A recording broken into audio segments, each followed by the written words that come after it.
Hello friends, मैं सालन सिंह स्वागत करता हूं आपका अरविंद इंस्टीट्यूट के ऑनलाइन पोर्टल पे। फ्रेंड्स, आज हम लोग एचसीएफ एलसीएम के ऐसे कॉन्सेप्ट की बात करेंगे जिससे कि हम बड़े से बड़ा एचसीएफ और एलसीएम का क्वेश्चन 10 सेकंड में कर सकते हैं और बिना पेन के यूज़ से। तो अगर आपको ये सीखना है तो आप इस वीडियो के लास्ट तक बने रहिए। तो आइए फ्रेंड्स, स्टार्ट करते हैं एचसीएफ और एलसीएम। सबसे पहले अगर हम देखें कि एलसीएम को, तो एलसीएम को हम हिंदी में कहते हैं लघुत्तम समापवर्ग। इंग्लिश में हमारा इसका फुल फॉर्म होता है लीस्ट कॉमन मल्टीपल। अब लीस्ट कॉमन मल्टीपल, लीस्ट का मतलब होता है छोटा आपका, कॉमन मतलब समान, और आपका मल्टीपल का मतलब होता है गुणज। और एचसीएफ की अगर बात करें तो एचसीएफ को हम लोग हिंदी में मौसा कहते हैं और इसका फुल फॉर्म जो होता है वो होता है हाईएस्ट कॉमन फैक्टर। अब बात आती है कि सर हाईएस्ट कॉमन फैक्टर को हम हिंदी में गुणनखंड कहते हैं, और यहाँ कॉमन का मतलब सेम समान हो गया और हाईएस्ट मतलब बड़ा हो गया। अब यहाँ अगर दोनों में डिफरेंस देखा जाए एलसीएम और एचसीएफ में, तो यहाँ पे मेजर डिफरेंस हम क्या देखते हैं कि एलसीएम में यहाँ मल्टीपल होता है लास्ट में, और यहाँ फैक्टर, एचसीएफ में फैक्टर गुणनखंड होता है लास्ट में। तो इनका मतलब क्या हुआ, किसे गुणज कहा जाता है और किसे गुणनखंड कहा जाता है। तो यहाँ से अगर आप समझिए तो जैसे कि हमने एक नंबर लिया, हमने कहा 6 और 8, ये आपके पास दो नंबर लिए गए, एक 6 था एक 8 था। अगर इसका गुणज लिखना हो, गुणज का मतलब मल्टीपल लिखना हो, तो 6 का मल्टीपल 6 होगा, 12 होगा, 18 होगा, 24 होगा, 30 होगा। मतलब 6 का टेबल पहाड़ा पढ़ते चले जाइए, 6 से बनने वाली सारी संख्याएं क्या होंगी, गुणज कहलाती हैं। इसी तरह से 8 का 8 होगा, 16, 24, 32, इस तरह से संख्याएं जो बनेंगी वे क्या कहलाएंगी, गुणज कहलाएंगी। और गुणनखंड क्या होता है फ्रेंड्स, तो गुणनखंड अगर इस साइड हम देखें तो 6 को तोड़ दिया जाए, 6 किनके गुणे से बनता है उसको क्या कहा जाएगा, गुणनखंड। मतलब कि 2 और 3 को अगर हम मल्टीप्लाई करें तो वो 6 बनता है, और 8 किससे बनता है, तो 2 गुणे 2 गुणे 2, इन 2 को 3 टाइम्स अगर मल्टीप्लाई किया जाए तो 8 बनेगा। तो ये मेरा गुणनखंड कहलाएगा और ये मेरा क्या कहलाएगा, गुणज कहलाएगा। अब बात होती है कि सर यहाँ अगर गुणज हम लेते हैं, मल्टीपल अगर लेते हैं एलसीएम में, तो देखो यहाँ पे क्या कह रहा है कि छोटा समान गुणज। मतलब कि गुणज तो हमने लिख लिया, अब इसमें समान देखा जाए तो समान क्या है आप बताओ। तो यहाँ पे क्या समान है, दोनों में 24 समान है। और जो छोटा होना चाहिए, क्या इससे भी छोटा कोई समान है, तो नहीं है, इससे छोटा कोई कॉमन टर्म नहीं है। इसलिए अगर बात हो कि 6 और 8 का एलसीएम लीस्ट कॉमन मल्टीपल क्या होगा, तो वो क्या हो जाएगा, 24 हो जाएगा। क्यों, क्योंकि हमने गुणज मल्टीपल निकाल लिया, उस मल्टीपल में कॉमन देख लिया और कॉमन में सबसे जो छोटा था वो देख लिया, तो ये हमारा हो जाएगा एलसीएम। लेकिन अगर बात की जाए एचसीएफ की, जो कि एचसीएफ फैक्टर के थ्रू निकलता है, तो हमने 6 और 8 का जब फैक्टर किया तो क्या आया, 2 × 3 इसका, और 8 का किया तो 2 × 2 × 2 आया। अब देखो फैक्टर तो हमने कर लिया, अब हमें समान देखना है, कॉमन देखना है। तो इन दोनों में कॉमन क्या है, तो आप कहेंगे कि सर 2 कॉमन है। और सबसे बड़ा कॉमन क्या है, तो क्या इसके अलावा भी कोई कॉमन है, तो नहीं है। अगर नहीं है तो ये हमारा क्या हो जाएगा फ्रेंड्स, एचसीएफ हो जाएगा। तो ये तो एक कन्वेंशनल मेथड होता है कि ऐसे हम लोग निकालते हैं, जो कि बुकों में दिया हुआ है। बट एग्जाम में हमें ये पॉइंट ऑफ व्यू नहीं रखना है। इस तरह से अगर हम जाएंगे तो हमें काफ़ी लेंदी प्रोसेस करना पड़ेगा।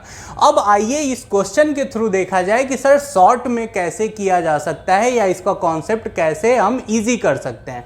तो सबसे पहले आप एक पॉइंट समझो कि सबसे पहले आपको ये करना है, ये समझना है कि जब भी आपकी एलसीएम और एचसीएफ की बात आएगी, तो जैसे देखिए यहाँ एलसीएम का मतलब आपने क्या लिखा है, लीस्ट छोटा, और एचसीएफ का मतलब क्या लिखा है, हाईएस्ट बड़ा।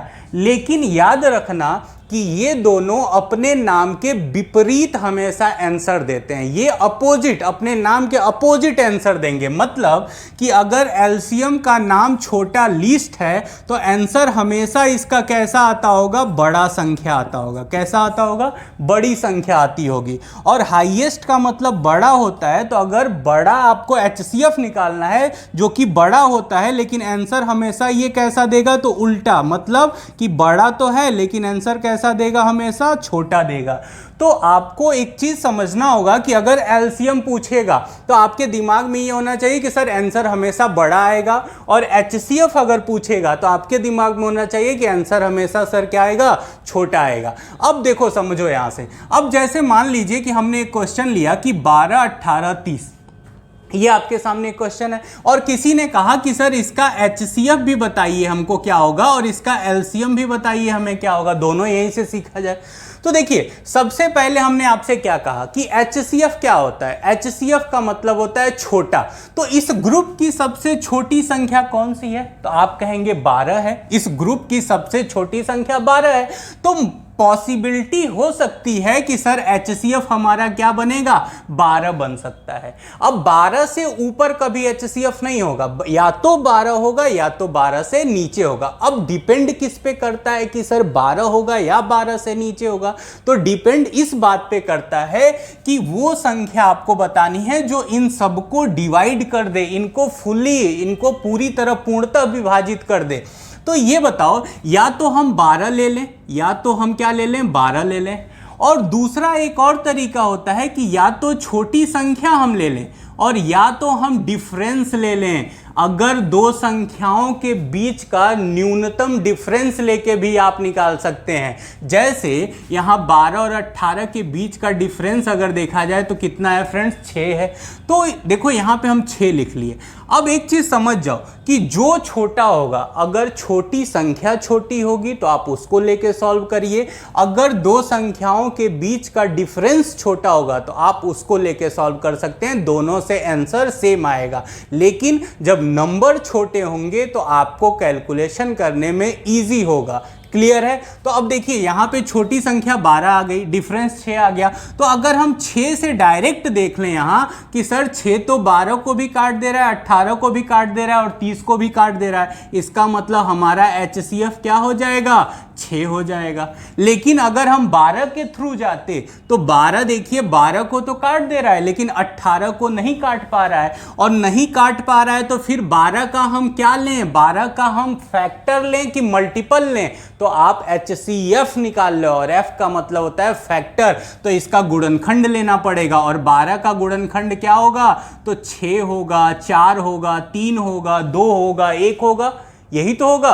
तो अब देखिए 12 से अगर नहीं कटा तो फिर इससे छोटे इसके गुणनखंड से हम चेक करेंगे 6 से, और 6 से ये तीनों कट गया तो हमारा आंसर क्या होगा, 6। तो यहां से हमको एक स्टेप और बढ़ गया, 12 आया, फिर 12 को फैक्टराइज किया तो हमारा 6 आया। लेकिन यहां से अगर हम डिफरेंस के थ्रू जाते हैं तो डायरेक्ट 6 मिल गया, और हम डायरेक्ट आंसर बोल सकते थे कि सर यहां पे आंसर कितना हो जाएगा, 6 हो जाएगा। क्लियर है? अब बात आती है कि सर अगर एलसीएम यहां पे हमसे पूछा जाए, ये तो आपका एचसीएफ था, अगर एलसीएम पूछा जाए तो हम क्या करेंगे। तो ध्यान से समझना। अब देखो एलसीएम का एक तरीका ये भी होता है कि आप बैठ के ऐसे निकालते हो एलसीएम, लेकिन आज के बाद ऐसे एलसीएम नहीं निकालना, ये आपका काफी लेंथी प्रोसेस होगा और आप 1 मिनट के अंदर एलसीएम निकाल के अपने क्वेश्चन को सॉल्व नहीं कर पाएंगे। क्यों? क्योंकि आपको रेशियो में भी एलसीएम की जरूरत पड़ेगी, आपको time and work, time and distance, हर जगह आपको एलसीएम की जरूरत पड़ेगी।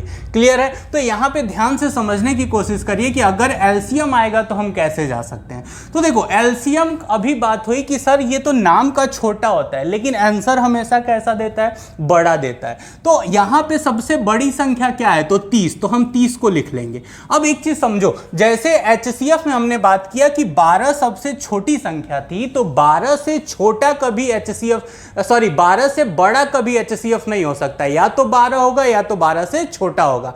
उसी तरीके से एलसीएम की अगर बात करें तो एलसीएम जो सबसे बड़ी संख्या हमने लिया उससे छोटा कभी आंसर नहीं हो सकता, या तो 30 होगा या तो 30 से भी बड़ा होगा। क्लियर है यहां तक? अब यहां से देखिए, अब जैसे हमने 30 यहां लिख लिया, अब आपको करना क्या है, बस इतना सोचना है ना कि आप फैक्टर देखा करिए। जैसे देखिए यहां अगर 30 की बात करें तो 6 पंचे 30 होता है, 6 और 5 से मिलकर 30 बना है। 18 किससे बना है, 6 का 18, और 12 किससे बना है, 6 दूना 12 बना है कि नहीं। अब बस इनके इन दोनों के साथ देखिए कि कौन सा यहां पे फैक्टर नहीं है, जो नहीं होगा डायरेक्ट उसका गुणा यहां कर देंगे। जैसे 6 और 5 तो है, तो अब देखिए यहाँ पे 18 में क्या क्या है, 6 और 3 है, लेकिन इसका 6 तो यहाँ है, लेकिन इसका 3 क्या यहाँ है, नहीं है, तो हम 3 का यहाँ मल्टीप्लाई कर देंगे।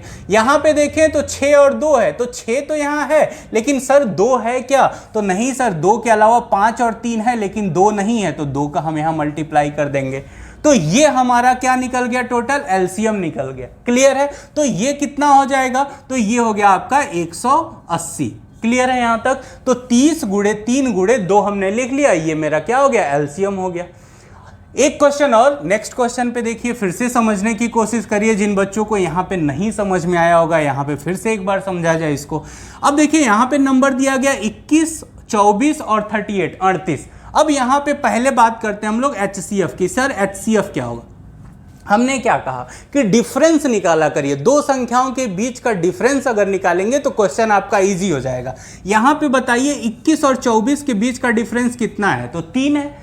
तो क्या 3 से ये तीनों संख्याएं कट रही हैं? तो देखिए 3 से 21 तो कट जाएगा, 3 से 24 भी कट जाएगा, लेकिन 3 से 38 कटेगा क्या, तो नहीं कटेगा। और अगर 3 से 38 नहीं कटा तो 3 का फैक्टर क्या होता है, तो 3 का फैक्टर 3 होता है और 1 होता है। और जब 3 से नहीं कटा तो बचा मेरे पास क्या, 1। इसका मतलब 1 एक ऐसी संख्या है जिससे ये तीनों संख्याएं कट जाएंगी और HCF क्या होगा आपका, 1 हो जाएगा। क्लियर है? अब बात करते हैं एलसीएम की। अगर 21, 24 और 38 हुआ तो आपको एलसीएम के लिए कौन सा नंबर उठाना है? तो आपको पता है कि एलसीएम का मतलब होता है छोटा है, लेकिन आंसर कैसा देता है, हमेशा बड़ा देता है। तो आपको बड़ी संख्या उठानी है, तो यहां आ गया आपका 38। अब ये बताइए 38 ये हो गया, 21 ये हो गया, 24 ये हो गया, तो आपको देखना है कि सर इसका कौन सा फैक्टर, इनके पास ऐसा कौन सा फैक्टर है जो इसमें नहीं है। तो अब देखो, तो आपको 19 दूना 48 होता है, 19 दूना 38 होता है, ये आपको पता है यहां से कि 19 और 2 इसके फैक्टर हो गए। अब इसके फैक्टर क्या हैं, तो आप कहोगे कि सर 21 के फैक्टर होते हैं 7 त्रिका 21। अब ये बताइए क्या 7 19 में पाया जाता है, तो नहीं। लेकिन क्या 3 19 में पाया जाता है, तो नहीं पाया जाता है। और यहां 2 भी जो है उसमें भी 7 और 3 नहीं पाया जाता है। इसका मतलब ये 7 और 3 को तो हमको यहां पे रखना पड़ेगा, क्योंकि ये फैक्टर तो यहां पाया ही नहीं जाता है। अब यहां पे आते हैं 24 के पास, और 24 किससे मिलके बना है, तो 12 दूना 24, ठीक है। या तो आप 8 त्रिका 24 भी जा सकते हैं।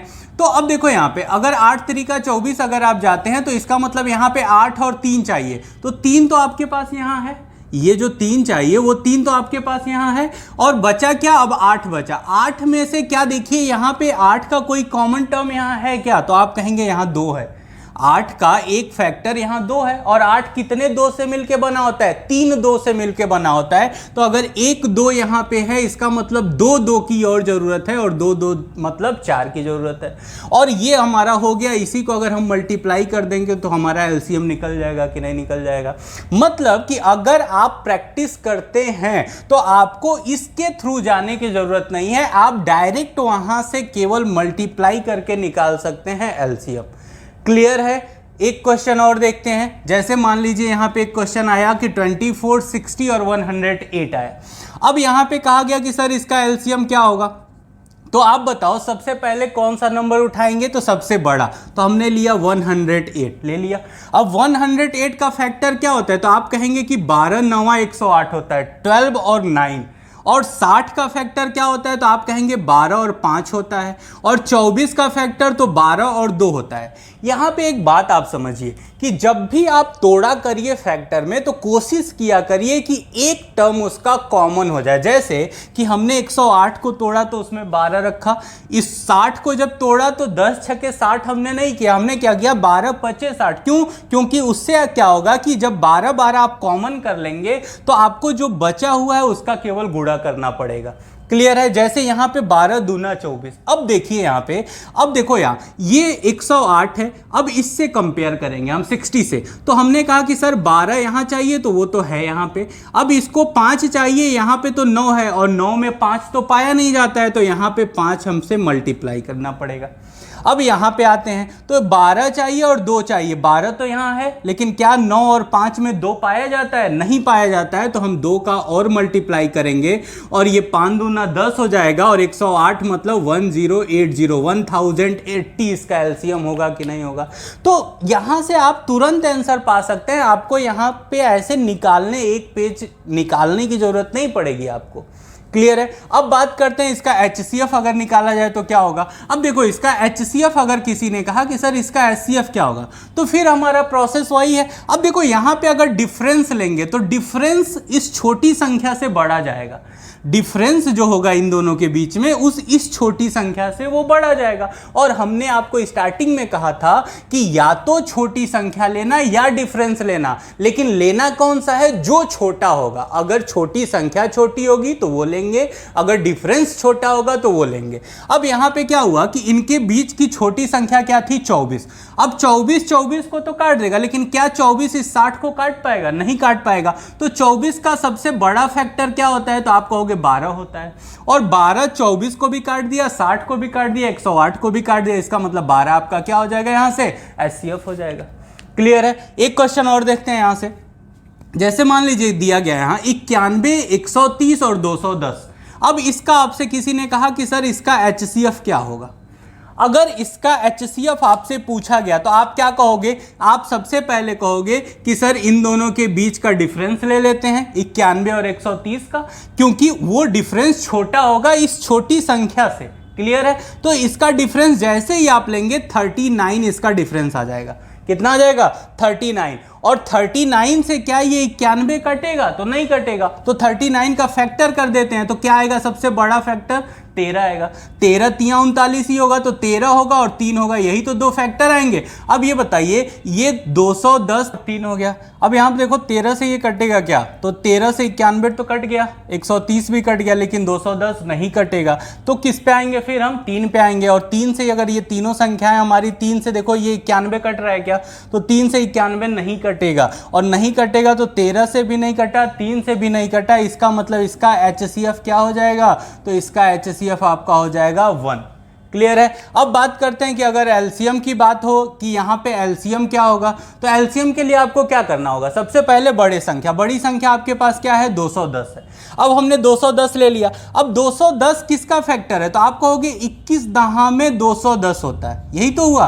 और ये 130 के फैक्टर क्या होंगे? तो आप कहोगे 13 दहा में 130 हो गया। क्लियर है? अब ये बताओ 10 तो दोनों में कॉमन है। अब यहाँ 21 है और यहाँ 13 है, तो क्या 13 21 में पाया जाता है? तो नहीं पाया जाता। अगर नहीं पाया जाता तो 13 का मल्टीप्लाई कर देंगे यहाँ पे। अब यहाँ आते हैं 91 में, तो ये 13 7 91 होता है। और ये बताओ कि ये 7 जो है ये तो 7 21 में पाया जाता है, क्योंकि 21 अगर फैक्टर करें तो 7 3 का 21 होता है, तो ये 7 पाया गया 21 में। और ये 13 भी ऑलरेडी हम यहाँ मल्टीप्लाई कर चुके हैं। इसका मतलब कि 210 गुणे 13 ही हमारा क्या हो जाएगा? एलसीएम हो जाएगा। क्लियर है? यहां से हो जाएगा। अब बात करते हैं, एक और क्वेश्चन लेते हैं। जैसे मान लीजिए यहां दिया है 24, 72 और 70। इसका अगर आपसे पूछा जाए कि HCF क्या होगा, तो ये देखो HCF अगर इसका पूछा जाए तो क्या होगा। आप देखो यहाँ पे एक ये जो संख्या है ये क्या है? ये प्राइम नंबर है। और अगर प्राइम नंबर बीच में आ जाता है, अभाज्य संख्याएं बीच में आ जाती हैं, तो अभाज्य संख्याएं किससे कटती हैं? या तो खुद से कटती हैं या तो 1 से कटती हैं। अब ये बताओ, खुद से का मतलब हुआ 17, और 17 से बाकी नंबर तो नहीं कटे। अगर 17 से बाकी कट जाते तो हमारा HCF 17 हो जाता। अब बाकी अगर नहीं कटे तो फिर 17 का फैक्टर बचा क्या? 1 बचा, और 1 से सारे नंबर कट जाएंगे, तो यहां पे क्या हो जाएगा? HCF आपका 1 हो जाएगा। तो अगर बीच में किसी भी संख्याओं के साथ कोई प्राइम नंबर आ जाए, तो अगर उसी से सारी संख्याएं कटें तब तो HCF वही होगा, नहीं तो उस केस में HCF क्या हो जाएगा? 1 हो जाएगा हमेशा। क्लियर है? अब बात आती है कि एलसीएम की। अगर एलसीएम यहां पे पूछा जाए तो हम क्या करेंगे? तो एलसीएम के लिए आपको क्या करना है? सबसे बड़ी संख्या ले लेनी है। जो सबसे बड़ी संख्या क्या है? 72। अब यहां देखो 24 72 को काट देगा। 24 यहाँ क्या होता है? 72। अब बचा यहाँ पे क्या? 17। इसका मतलब अगर हम 17 का यहाँ मल्टीप्लाई कर दें, क्यों? क्योंकि 17 एक प्राइम नंबर है और 17 72 को नहीं काट पाएगा, तो यही हमारा क्या हो जाएगा? आंसर हो जाएगा। और ये एलसीएम हम बता सकते हैं। क्लियर है यहाँ तक? एक क्वेश्चन और देखते हैं, जैसे मान लो 12, 17, 27 आ गया। अब यहाँ पे आप कहोगे कि सर यहाँ भी तो ये प्राइम नंबर आ गया, एकदम प्राइम नंबर आ गया ये, और ये अगर प्राइम नंबर आ गया तो एचसीएफ यहाँ देख के बता सकते हैं क्या होगा, हमेशा 1 होगा यहाँ पे एचसीएफ। क्यों? क्योंकि 17 से 12 तो कटेगा ही नहीं, तो एचसीएफ क्या होगा आपका 1 होगा। अब बात आती है कि अगर एलसीएम किसी ने पूछा कि सर एलसीएम यहाँ पे क्या होगा, तो ये बताओ सबसे बड़ी संख्या क्या है? 27, हमने ले लिया 27, और 27 और यहाँ पे 17 के पास आते हैं, तो 17 क्या 27 में पाया जाता है? तो नहीं पाया जाता, नहीं पाया जाता, तो यहाँ 17 का मल्टीप्लाई कर देंगे।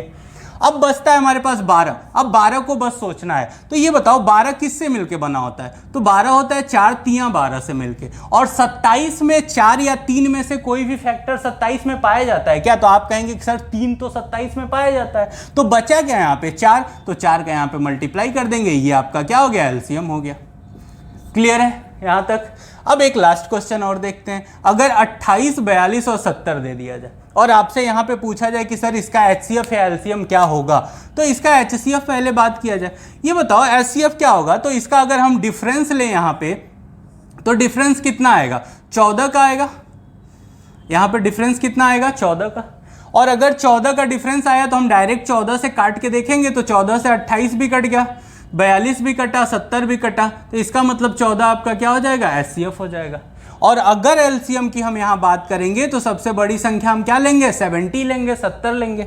अब 70 तो हमने ले लिया, अब 42 के पास आते हैं और देखते हैं कौन सा फैक्टर इसमें बच रहा है। क्यों? क्योंकि 42 से 70 तो कटेगा नहीं, तो 42 में अगर बात करें तो 14 तियां 42 हो गया। अब यहां देखो कि 14 25 70 ये होता है, तो यहाँ पे अगर हम देखें तो 14 14 तो सेम है, लेकिन यहाँ 3 अलग है और यहाँ पे 5 है, तो क्या ये 3 यहाँ है? नहीं है, नहीं है, तो हम मल्टीप्लाई कर देंगे। और यहाँ पे अगर बात करें तो 14 दूना 28 होता है, तो 14 तो यहाँ है, लेकिन क्या ये 2 यहाँ पे है क्या किसी के पास? तो नहीं है। क्यों? क्योंकि यहाँ 5 और 3 है, और 5 और 3 में 2 नहीं पाया जाता है, तो हम यहाँ 2 का मल्टीप्लाई कर देंगे। तो ये जो हमारा बना, ये 6 7 42, 420, ये 420 हमारा क्या हो गया? एलसीएम हो गया।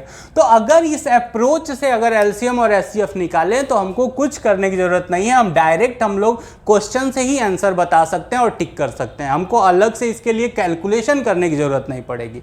अब ये तो हो गया कि नॉर्मल आपके संख्याएं जो कि एचसीएफ एलसीएम पूछी जाती हैं। अब इसके बाद आता है कि फ्रैक्शन और डेसिमल में भी आपसे पूछी जाती हैं संख्याएं, तो आइए उन पे भी देखा जाए कि इसी कॉन्सेप्ट के थ्रू हम कैसे डेसिमल और फ्रैक्शन की संख्याओं का भी एचसीएफ और एलसीएम निकाल सकते हैं। जब भी एचसीएफ अगर एचसीएफ हम निकाल रहे हैं तो ऊपर वाले का न्यूमरेटर या अंश का हम एचसीएफ निकालेंगे, और एलसीएम निकाल रहे हैं तो फिर अंश का हमको क्या निकालना पड़ेगा? एलसीएम निकालना पड़ेगा। और हर का क्या निकालेंगे हम? एचसीएफ। और यहां अगर ऊपर एचसीएफ है तो नीचे वाले हर का क्या हो जाएगा? एलसीएम हो जाएगा। तो इस तरह से अगर याद रखेंगे आप तो ये आपको याद रहेगा कि जो निकाल रहे हैं वो ऊपर होगा और उसका अपोजिट वाला क्या होगा? नीचे होगा।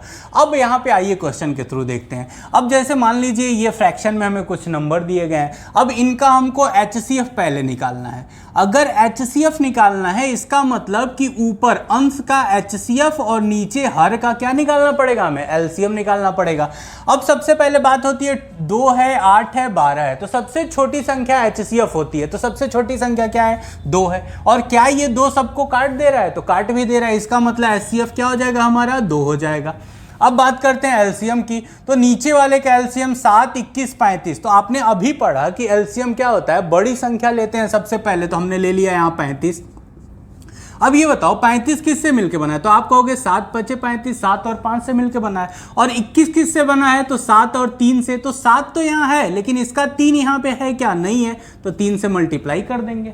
और यहाँ पे क्या है? 7, और 7 तो यहाँ पाया ही जा रहा है, इसका मतलब 35 तियां कितना हो जाएगा? 105। तो 2/105 इसका क्या हो जाएगा? आपका एचसीएफ हो गया। और अगर यही एलसीएम की अगर हमसे बात की जाती कि एलसीएम क्या होगा इसका, तो एलसीएम के लिए हमको क्या करना पड़ता? ऊपर वाले का एलसीएम और नीचे वाले का एचसीएफ। तो ऊपर वाले का अगर एलसीएम लोगे आप तो सबसे बड़ी संख्या क्या है? 12 है, तो 12 लिख लो आप। अब 12 लिखते ही क्या हुआ कि 12 थोड़ी हो जाएगा। क्यों? क्योंकि 12 को ये बाकी संख्या नहीं विभाजित कर पा रही हैं, तो आपको 12 का फैक्टर देखना पड़ेगा। तो 4 तियां 12 होता है ये, और ये देखो ये जो 8 है वो 4 दूना 8 है, तो 4 तो यहाँ है लेकिन 4 के साथ यहाँ 3 है, इसका 4 के साथ जो 2 है ये 2 यहाँ पे नहीं है, तो हम 2 का मल्टीप्लाई कर देंगे यहाँ पे, तो ये 12 दूना कितना हो जाएगा 24 हो जाएगा। तो ये तो एलसीएम हो गया। अब बात करते हैं एचसीएफ की, तो नीचे वाले की, तो 7, 21, 35, तो सबसे छोटी संख्या क्या है 7 है, और 7 21 को भी काट दे रहा है, 35 को भी काट दे रहा है, इसका मतलब आपका 7 ही एचसीएफ हो जाएगा। तो एलसीएम कितना हो गया 24/7 और एचसीएफ कितना हो गया 2/105। क्लियर है यहाँ तक। एक क्वेश्चन और देखते हैं ये वाला। अब मान लीजिए कि इसमें आपका ये नीचे 25 लिखा है, तो 4/5, 6/25 और 8/15। अब यहाँ पे आपसे कहा जाए कि सर एचसीएफ क्या होगा, तो आपको पता है एचसीएफ का मतलब ऊपर वाले का एचसीएफ, तो 4 और 6 का डिफरेंस कितना होगा आप बताओ 2 होगा, और 2 4 को भी काटेगा, 6 को भी काटेगा और 8 को भी काटेगा, इसका मतलब 2 आपका क्या हो गया एचसीएफ हो गया। और एलसीएम क्या लेना है 5 और 25 और 15 का, सबसे बड़ी संख्या क्या है 25, तो 25 लिख लिया। अब 25 में 5 और 5 आया जाता है और 15 में 5 और 3 पाया जाता है, तो देखो इसका जो 5 है वो तो इस 25 में है, लेकिन क्या ये 3 इस 25 में है, तो नहीं है, तो यहाँ 3 का मल्टीप्लाई कर देंगे, तो 25 यहाँ कितना हो जाएगा 75, तो आंसर कितना हो जाएगा 2/75। ये आपका क्या आ गया इसका एचसीएफ आ गया। अब बात करते हैं एलसीएम की, कि अगर एलसीएम सर पूछा जाएगा तो क्या होगा। अब देखो एलसीएम के लिए आपको ऊपर वाले का एलसीएम लेना पड़ेगा, और ऊपर क्या है आपके पास सबसे बड़ी संख्या 8 है। अब देखो 8 किससे मिलके बनता है 4 दूना 8 से, और 6 किससे मिलके बनता है तो 2 3 6 से। अब ये देखो 2 तो इस 8 में पाया जा रहा है, क्या ये 3 इस 8 में पाया जा रहा है, नहीं पाया जा रहा है, तो इसका मतलब 3 से मल्टीप्लाई कर देंगे, और यहाँ पे ये जो 4 है वो तो 8 में पाया ही जाता है, तो ये 8 तरीका आपका कितना हो गया 24 हो गया। अब एलसीएम निकालना है, तो ऊपर वाले का तो एलसीएम हमने निकाल लिया, अब नीचे वाले का हम एचसीएफ निकालेंगे, और एचसीएफ में सबसे छोटी संख्या लेते हैं। ये छोटी संख्या कौन सी है 5, 5 25 को भी काट दे रहा है, 15 को भी काट दे रहा है, इसका मतलब 5 ही हमारा एचसीएफ हो जाएगा। तो आंसर कितना आएगा 24/5, ये आपका क्या हो जाएगा एलसीएम हो जाएगा। एक लास्ट क्वेश्चन और देखते हैं। अब जैसे यहाँ 6/10, 3/15, 1/20 और 6/25 लिखा हुआ है। अब यहाँ पे आपसे पहले बात की जाए एचसीएफ की, तो एचसीएफ में क्या होता है ऊपर वाले का एचसीएफ, और ऊपर सबसे छोटी संख्या क्या आ जाएगी 1, तो इसका मतलब इसका एचसीएफ तो 1 हो जाएगा। और नीचे वाले का एलसीएम लेना है, तो नीचे एलसीएम में सबसे बड़ी संख्या क्या है, तो आप कहोगे 25 है, तो हमने 25 लिख लिया, लेकिन 25 है और यहाँ 20 है, तो 20 में क्या 20 का फैक्टर क्या होता है 5 और 4, तो 5 तो इस 25 में पाया जा रहा है, क्या ये 4 इसमें है, नहीं है, तो 4 का मल्टीप्लाई कर देंगे। अब इस 15 के पास आते हैं, तो ये 5 और 3 से मिलके बना है 15, तो 5 तो यहाँ है, क्या 3 है यहाँ, नहीं है, तो 3 का भी मल्टीप्लाई कर देंगे। और ये किससे मिलके बना है 5 और 2 10 जो है, इसके फैक्टर क्या होते हैं 5 और 2, तो 5 तो यहाँ है, और 2 की बात की जाए तो इस 4 में 2 भी तो है, तो इसका मतलब यहाँ है, तो 25 चौको 100 301/300 आपका क्या हो जाएगा इसका एचसीएफ हो जाएगा। क्लियर है। अब बात की जाए एलसीएम की, अगर एलसीएम इसी सेम नंबर का पूछ दिया जाए तो क्या होगा, तो एलसीएम के लिए हमको क्या करना होगा ऊपर का एलसीएम लेना होगा। अब ऊपर का एलसीएम के लिए सबसे बड़ी संख्या लेते हैं पहले 6। अब देखो 6 को 3 भी काट रहा है और 1 भी काट रहा है, इसका मतलब एलसीएम तो हमारा 6 ही हो गया। अब नीचे का एचसीएफ लेना है, तो एचसीएफ क्या होता है कि सबसे छोटी संख्या या दो संख्याओं के बीच का डिफरेंस, तो छोटी संख्या 10 है और 10 और 15 के बीच का डिफरेंस 5 है, तो हम डिफरेंस छोटा है तो डिफरेंस ले लेते हैं 5, और ये 5 इन सभी संख्याओं को काट देगा, इसलिए एचसीएफ भी क्या हो जाएगा 5 ही होगा। तो अगर एलसीएम कोई पूछेगा तो हम क्या कहेंगे 6/5 होगा। क्लियर है। अब बात आती है कि सर अगर डेसिमल में नंबर दशमलव की संख्याएं आ जाएंगी तो क्या करेंगे। तो देखो सबसे पहले दशमलव की संख्या को आपको फ्रैक्शन में चेंज करना होगा, और फ्रैक्शन में चेंज करके फिर प्रोसेस यही होगा आपका। जैसे हमने एक क्वेश्चन लिया कि 0.45 और 0.6। अब यहां सबसे जरूरी और ध्यान देने वाली बात यह होती है कि आपको बस ये देखना है कि दोनों में दशमलव का जो पोजीशन होना चाहिए वो सेम होना चाहिए। जैसे यहां पे पहले क्वेश्चन में 2 स्थान पे दशमलव लगा है और दूसरे क्वेश्चन में 1 स्थान पे दशमलव है, तो यहां पे आप एक 0 और बढ़ा दो तो दोनों में 2-2 स्थान पे दशमलव हो गया। अब ये देखो यहां करने की जरूरत नहीं है, बट एक क्वेश्चन में हम बता रहे हैं, आगे से ये आपके दिमाग में रहेगा कि जब ये दशमलव हटेगा दोनों तो नीचे 100 दोनों में आ जाएगा कि नहीं आ जाएगा। अगर ये दशमलव हटेगा तो नीचे दोनों में 100 आएगा। अब देखो यहां पे अगर कोई आपसे एचसीएफ पूछता है तो ऊपर का एचसीएफ और नीचे का एलसीएम, और ऊपर का एचसीएफ अगर 45 और 60 के बीच का अगर हम डिफरेंस लें तो कितना आएगा 15 आएगा, और 15 दोनों संख्याओं को काट भी देगा, इसलिए हमारा 15 ही क्या हो जाएगा, HCF। तो ऊपर HCF हो गया और नीचे LCM। और ये बताओ दोनों में नीचे 100 है, अगर समान नंबर सारे हैं तो उसका LCM तो वही हो जाएगा। अगर यहाँ 100 है तो LCM भी 100 होगा, और यहाँ पे दशमलव में हमको क्वेश्चन दिया था तो हमको आंसर भी अपना दशमलव में देना पड़ेगा, न कि फ्रैक्शन में। तो हम यहाँ फ्रैक्शन को फिर दशमलव में चेंज करेंगे, तो यहाँ 00 अगर हम हटाते हैं तो ऊपर 2 स्थान पे दशमलव लग जाएगा, और 0.15 होगा कि नहीं होगा, होगा। तो आपको यहां से डायरेक्ट करने की जरूरत है कि सर ये दोनों स्थान पे सेम आ गया, तो हमको पता है कि ये दशमलव दोनों हटा देंगे और लास्ट में फिर 2 स्थान पे दशमलव लगा देंगे, क्योंकि 2 स्थान का दशमलव हमने हटाया है। तो जैसे ही इसको हटा के हम केवल 45 और 60 को देखेंगे, और 45 और 60 का HCF क्या होगा, 15, और 2 स्थान पे लगा देंगे तो 0.15 हम डायरेक्ट कर सकते हैं। क्लियर है। अब बात किसी ने कह दिया कि सर इसी का अगर LCM पूछ दिया जाए तो क्या होगा, तो क्या होगा, LCM में भी क्या होगा, तो सेम प्रोसेस वही होगा। तो ऊपर 45 नीचे 100, ऊपर 60 नीचे 100। अब 45 और 60 का आपको LCM लेना है और उस पे 2 स्थान पे क्या कर देना है, दशमलव डालना है। क्यों, क्योंकि 100 और 100 का HCF क्या होगा, 100 ही होगा। क्लियर है। अब देखो 45 और 60 का अगर लोगे तो सबसे बड़ी संख्या आपके पास क्या आती है, 60 आता है। और 60 क्या होता है, 15 चौको 60 होता है, और ये 15 तियां 45 होता है। तो इसका मतलब इसका 15 तो इसमें है, लेकिन इसका 3 इसमें नहीं है, तो हम 3 से गुणा कर देंगे, तो 36 का 18 180 आ गया, और 2 स्थान पे दशमलव लगाओगे तो 1.80 आपका आंसर आ जाएगा कि नहीं आ जाएगा।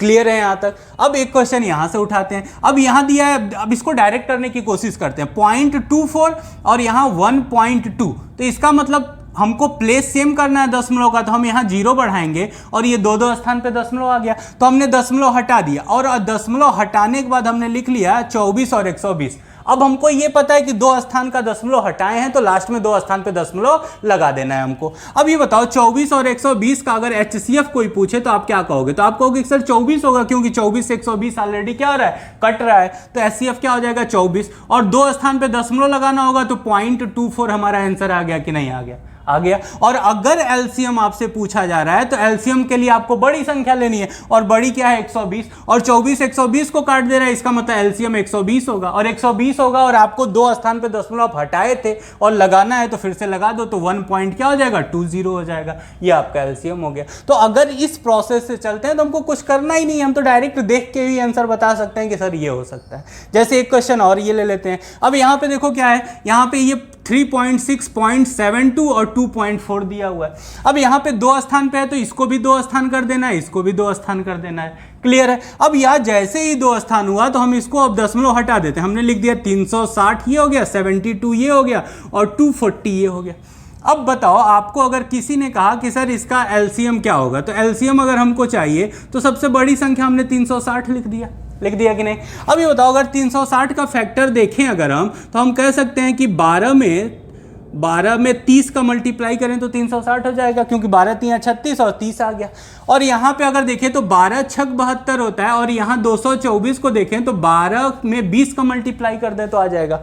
अब देखो 12 सब में सेम है, तो इसका मतलब 360 में 12 तो है। अगर ये 72 के पास जाएं तो 72 अगर देखा जाए तो 12 भी यहाँ है, और ये जो 6 है इस 6 भी 30 में पाया जाता है, तो 12 भी सेम है और 6 भी 30 में पाया जाता है। इसका मतलब कि 72 360 को काट रहा होगा। क्लियर है। तो यहाँ पे तो इससे तो कोई फर्क पड़ने वाला ही नहीं है। अब इसके पास आते हैं तो देखो यहाँ पे 240 है, तो 12 तो यहाँ पे है, 360 में ये जो 12 है ये तो यहाँ पे है।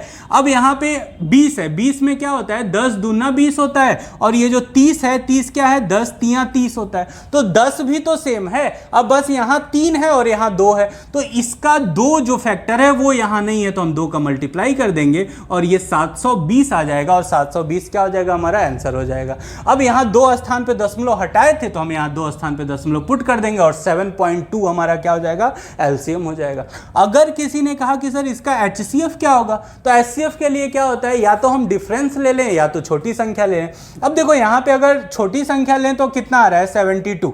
अब देखो 72 क्या 36 360 को काट देगा, तो एकदम काट देगा, लेकिन क्या ये आपको 72 को काट पाएगा, तो सॉरी 240 को काट पाएगा, तो 240 को नहीं काट पाएगा, और नहीं काट पाएगा तो 72 का अगर आप निकालते हो फैक्टर तो आएगा आपका 24, और 24 360 को भी काटेगा, 72 को भी काटेगा और 240 को भी काटेगा, तो इसका मतलब HCF क्या हो गया 24। और 24 HCF होते ही यहाँ पे एक काम और करेंगे कि 2 स्थान पे दशमलव हमने हटाया था, तो फिर से 2 स्थान पे दशमलव लगाएंगे और 0.24 हमारा इसका HCF हो जाएगा कि नहीं। क्लियर है? तो इस टाइप के अगर क्वेश्चन आते हैं तो हम ऐसे कर सकते हैं। घात के टर्म में अगर HCF LCM आएगा तो उसको कैसे किया जा सकता है, उसको भी देख लिया जाए। अब जैसे मान लीजिए कि हमने यहाँ पे एक क्वेश्चन लिखा आपके, हमने कहा कि 10 to the power -1, 10 to the power -2, 10 to the power -3, 10 to the power -4, और एक इसी में पॉजिटिव लिख लिया कि 10 to the power 1, 10 to the power 2, 10 to the power 3, 10 to the power 4, ये हमने लिख लिया। अब आपसे पूछा गया कि सर इसका पहले आप बताइए कि HCF क्या होगा। तो आप बताओ, जब क्लास स्टार्ट की गई थी तो हमने आपसे क्या कहा था? हमने कहा था कि HCF हाईएस्ट होता तो हाईएस्ट है, आंसर कैसा देता है? छोटा, लोवेस्ट देता है। तो अगर छोटा आंसर देगा तो यहाँ पे जिसकी वैल्यू सबसे छोटी होगी वही तो आपका HCF होगा, और यहाँ सबसे छोटी वैल्यू किसकी है? तो देखो यहाँ पे अगर पावर में -1 है तो इसका मतलब क्या हुआ कि ये 1/10 लिखा हुआ है। यहाँ पे अगर -2 है तो ये 1/10 to the power 2 होगा, यहाँ ये 1/10 to the power 3 होगा, और ये 1/10 to the power 4 होगा। और आपको पता है कि अगर यहाँ अंश है, न्यूमरेटर है और नीचे हर डिनोमिनेटर है, तो डिनोमिनेटर जितना बड़ा होगा, हर का मान जितना बड़ा होगा, टोटल वैल्यू उतनी छोटी आएगी। इस हर का मान अगर बढ़ाते जाएं तो इस पूरे का जो रिजल्ट आएगा वो छोटा होता चला जाएगा। इसका मतलब कि यहाँ पे सबसे बड़ा हर किस में है? तो 10 to the power 4 है, और 10 to the power 4 होने की वजह से ओवरऑल जो इसकी वैल्यू आएगी वो सबसे छोटी आएगी। तो हम कह सकते हैं कि सर 10 to the power -4 हमारा क्या हो जाएगा? HCF हो जाएगा। और LCM अगर किसी ने कहा तो LCM आपने क्या पढ़ा है कि नाम तो इसका छोटा होता है, आंसर ये बड़ा देता है। तो यहाँ जो सबसे बड़ी संख्या है, तो सबसे बड़ी संख्या कौन सी होगी? जिसका हर का मान छोटा होगा वो सबसे बड़ी संख्या आएगी। तो यहाँ हर का मान किसका छोटा है? तो 1/10, इसका मतलब 10 to the power -1 जो होगा वो LCM हो जाएगा। और बात की जाए कि अगर ये पावर में माइनस टर्म न आए तो क्या होगा?